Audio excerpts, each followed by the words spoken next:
आणि आता बातमी आहे नागपूरमधून। नागपूरमधल्या हिट अँड रन प्रकरणामध्ये एक धक्कादायक माहिती समोर आली आहे, कारण या प्रकरणातील सीसीटीव्ही फुटेजच गायब झालेलं आहे आणि अशी माहिती सूत्रांनी दिलेली आहे।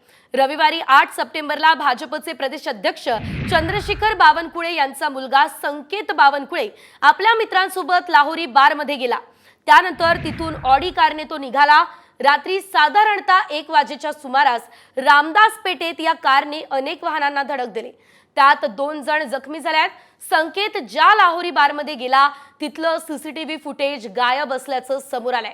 दरम्यान संकेत बावनकुळेंना कोणत्याही क्षणी अटक होऊ शकते अशी सुद्धा माहिती मिळते। मी कधी पोलिसांना फोन केला नाही, एकदा फक्त माहिती घेतली काय घटनेची, काय घटना झाली आहे नेमकी। मी गृहमंत्र्यांना काही बोललो नाही, त्याविषयी केंद्रीय गृहमंत्री होते, राज्याचे गृहमंत्री दिवसभर माझ्यासोबत होते। पण मला वाटतं मी एकाच भूमिकेवर स्ट्रॉंग आहे आणि फर्म आहे।